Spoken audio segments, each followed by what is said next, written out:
Hello again, everyone, and welcome into our midweek Bible study. Glad to have all of you tuning in this evening. Hope that you've had a wonderful week and hope that we can say something this evening that will help you and encourage you to go on just a little bit further. We are in a series on miracles, and of course we are tracing Old Testament miracles. Last week, we did the miracle of the crossing of the Red Sea.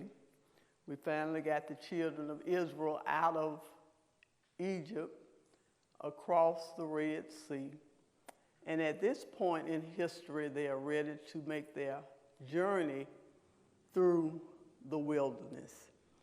Just for the sake of review, let's go back and I'll remind you of the symbolism that we made mention of in our last week lesson. Egypt being symbolic of the world, Pharaoh being symbolic of Satan, the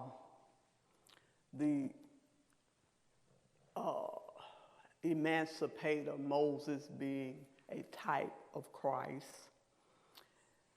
The wilderness depicts the trials, the tests, the temptations, the hardships, the heartaches, the things that we endure, the things that we go through as we travel to the promised land. And of course, the promised land is representative of spiritual maturity, the place where God is trying to get each of us as we begin our Christian experience. So, at this point in Bible history, the children of Israel have come out of the land of Egypt. They've been delivered. They've been emancipated. They've been liberated. They are no longer slaves to Pharaoh. We saw last week how they miraculously crossed the Red Sea, being led by the presence of God. Remember, they ended up in a seemingly impossible situation. They were trapped. They were trapped at the Red Sea. And God, through his miraculous powers, had Moses, with the use of the rod, to part the Red Sea. The children of Israel go across the Red Sea victoriously, and Pharaoh's army, of course, is drowned. So where we are tonight, they've crossed the Red Sea. And the same God who delivered them, the same God who took them across the sea on dry land, is the same God who is going to provide for them as they begin their wilderness experience. Now we call this a wilderness journey, and it actually is, but take note of the fact that as they traveled, this was a very lengthy and a very tedious journey. It actually should have taken them only a few weeks to get from where they were to where God was taking them. But because of their hard-headedness, because they were stiff-necked, because they were rebellious, because they lost faith in so many instances, God allowed them to wander in the wilderness for 40 years. So for 40 years, he keeps them. He provides for them. He protects them. He is their way maker. 40 years, even though they were in seemingly unfavorable situations from time to time, God never left them. The whole course of the 40 years, he stayed with them throughout. There is a published map that shows the actual route that they took from the edge of the wilderness all the way to the promised land. And on that map, we find that they had 42 campsites. In other words, in the course of the 40 years, they camped in 42 different places, sometimes just seemingly going into circles because they were wandering for that length of time. And again, we call it the wilderness journey, but actually you'll find if you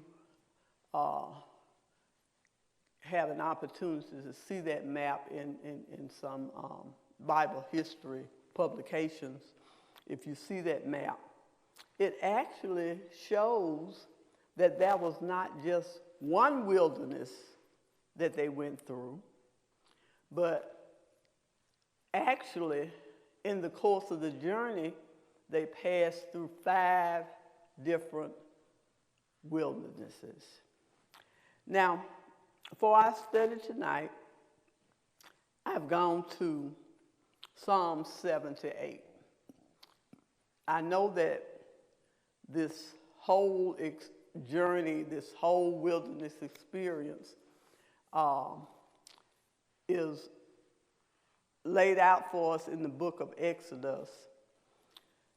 But you would have to read almost the entire book to get all of the points that the psalmist brings out in Psalm 78. What he does is he reminisces.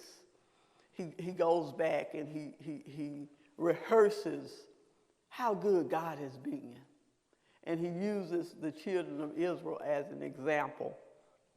And he talks about, in Psalm 78, he talks about how God brought them out and the various experiences that they had and how God was faithful throughout and took them through all the way to the promised land. So again, you may want to read the entire Psalm 78. I didn't put a lot of scripture in the handout tonight. I did put a few verses, but I didn't put a lot of scripture because it's quite lengthy. And I thought that you would perhaps get a better understanding, a little more insight if you actually just took some time and sat down and read the entire Psalm. So that's your homework. Read Psalm 78 as it relates to God's provision and see if it does not bless you. So in that journey, now as they travel, they're trying to get from the edge of the wilderness through the actual land to the promised land. And again, like I said, it wasn't just one wilderness. They traveled through a total of 5 wildernesses. And you'll see them if you get an opportunity to look at that map. There was the wilderness of Shur, S-H-U-R, and then there was the wilderness of Zin, with a Z, Z-I-N. There was the wilderness of Paran, and then they went through the wilderness of Sin, S-I-N, and then finally they end up going through the wilderness of Sinai as they get to the Sinai mountain. And remember, God said to Moses, when they come out, I want you to bring them to this mountain so that they can worship me. And so that they were on their way to the promised land to have a good time worshiping the Lord. And so they go through the various wildernesses. And again, the wilderness depicts the hardships, the heartaches, the tests, the trials, the temptations, the things that we go through. All of us in our journey from being delivered, from being saved, from coming into the family of God and moving to spiritual maturity, all of us experience some wilderness situations. There may be health situations, they may be employment situations, they may be relational, they may be financial. But you know, you've lived through this, you know how it goes. You're out of one wilderness, and then you come to a place of comfort and convenience, and then you're right back into another wilderness. But that's God's plan. That's what God has planned for us. He said in Deuteronomy 8:2, I believe, he says, remember how God brought you through the wilderness these 40 years. And then he tells you why he did it.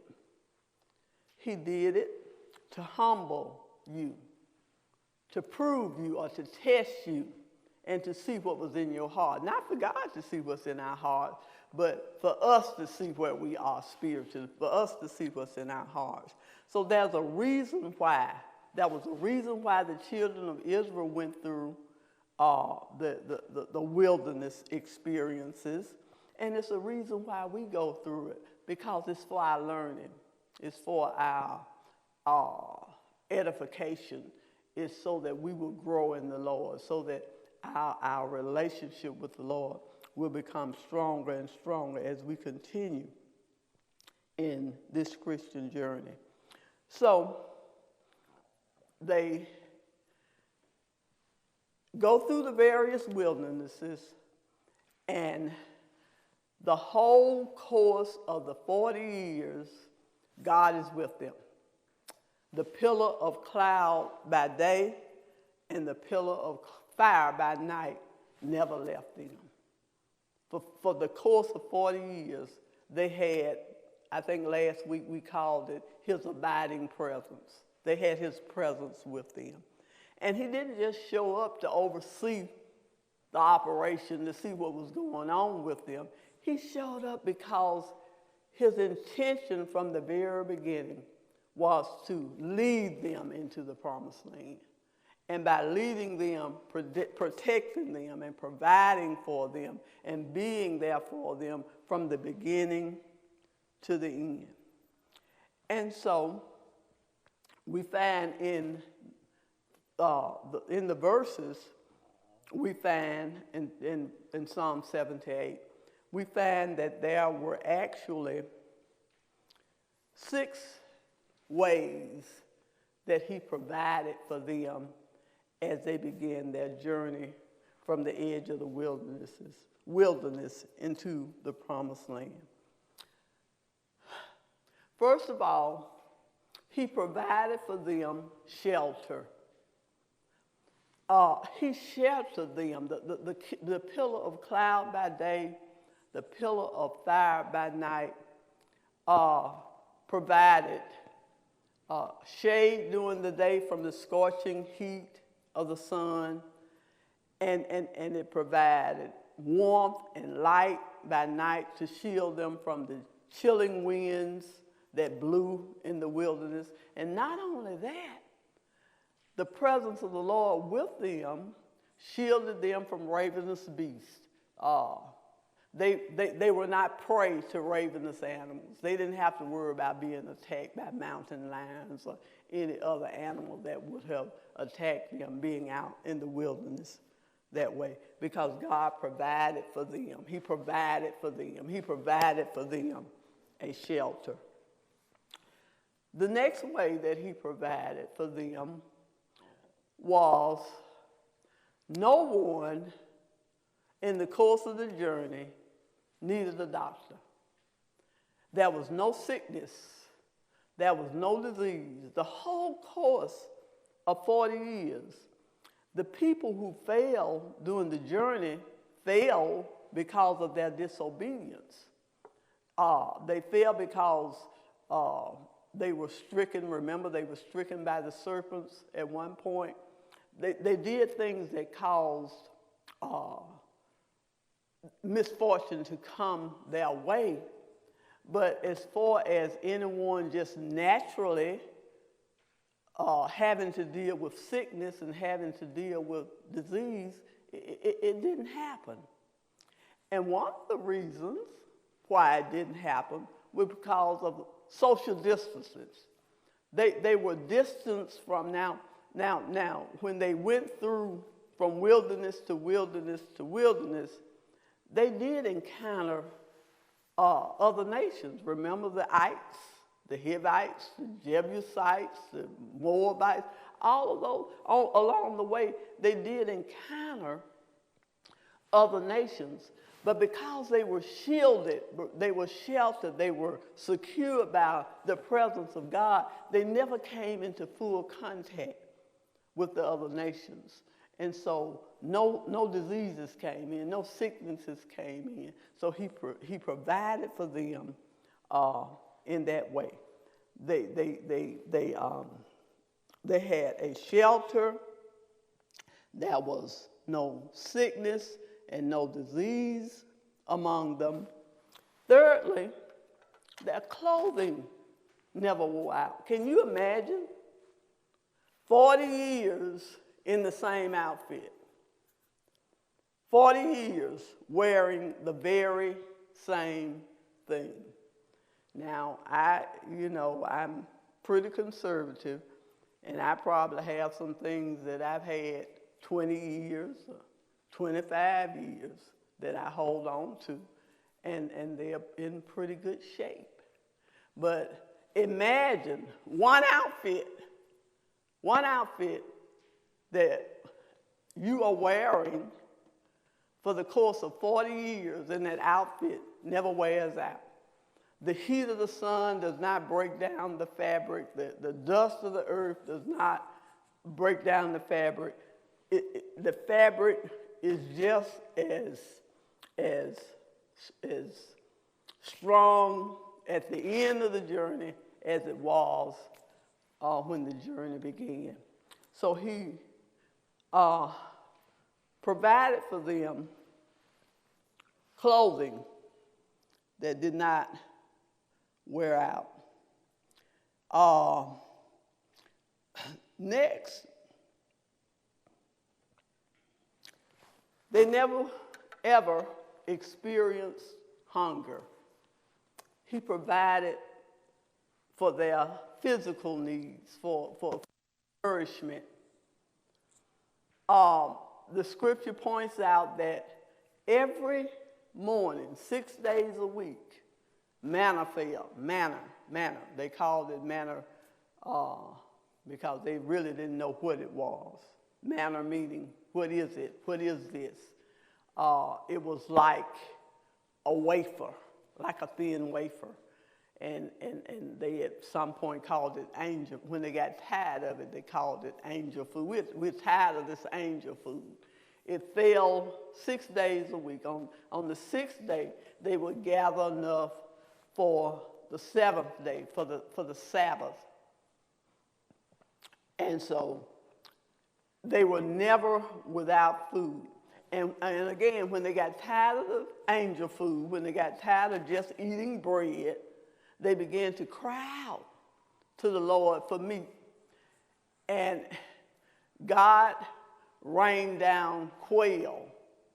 So can you imagine every morning getting up and there are waffle and chicken wings on the ground every morning, and you can have your fill. And this is what happened. He fed them so until they got sick of. They got sick of the bread. They got sick of the meat because it came down in such great quantities, and they were able to fill themselves daily. Not only did he provide for them their nourishment in bread and meat, but he also quenched their thirst with water from a rock. When the people began to cry out because of thirst, and God said to Moses, "Speak to the rock, speak to the rock.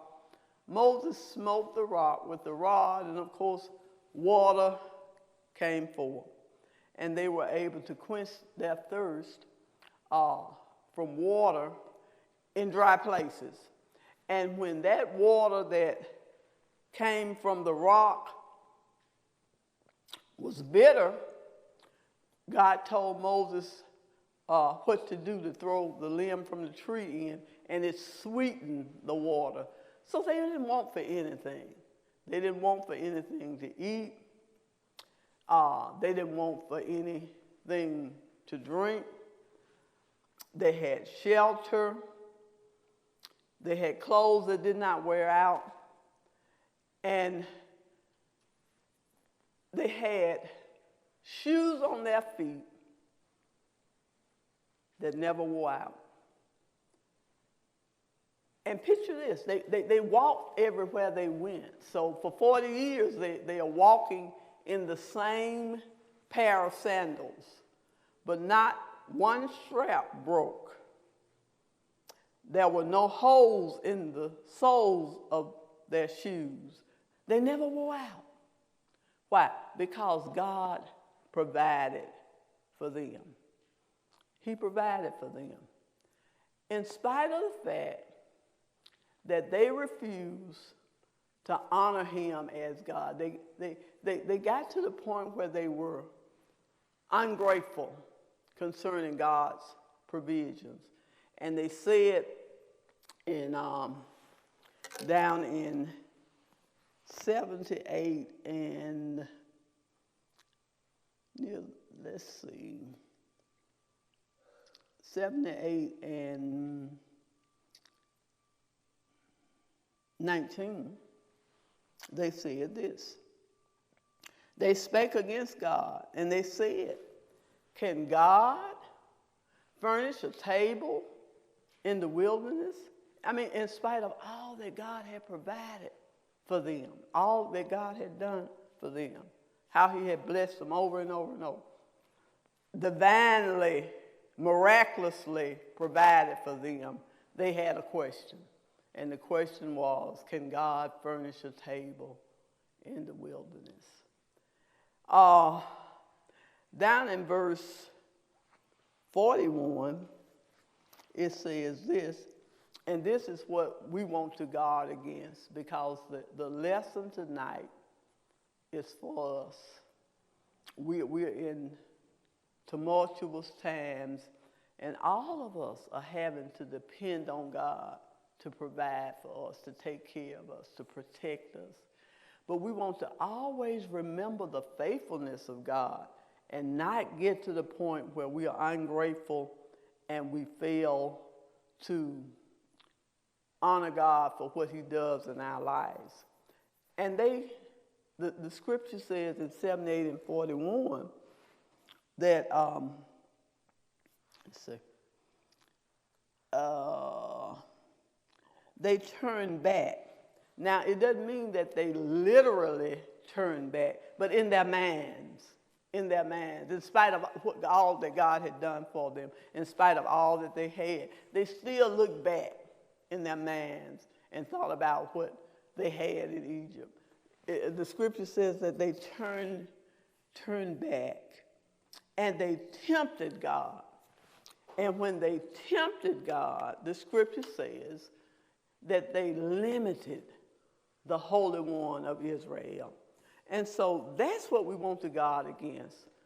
When God miraculously provides for us, we want to guard against tempting God and limiting God, because when we are ungrateful, when we are unthankful, when we fail to give him the praise that he deserves for what he does in our lives, we limit him. We limit what he will do in our lives by being unthankful.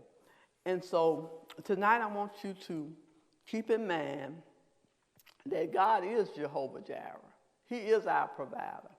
He provides for us daily. And no matter how bad the situation gets, no matter what happens, if you name the name of Christ, You have the assurance of God's provision. You have the assurance of God's protection. You have the assurance that he is your keeper. He's your way maker. He's going to ensure the fact that you come out victorious on every end. And so I want to close right here, but thank God for just a thought tonight that we acknowledge God. The scripture says to acknowledge him in all our ways and he will direct our path. We want to acknowledge him as a provider because he is our provider. In spite of everything that's going on, if we do not acknowledge God, we'll limit what he is able to do for us, not just for us, but what he's able to do in the world. We don't want to limit him by being ungrateful and unthankful. So thank you for tuning in. Thank God for this opportunity to share just a few thoughts with you tonight. Pray that you will have a great week and will stay safe and remember to acknowledge God in all your ways.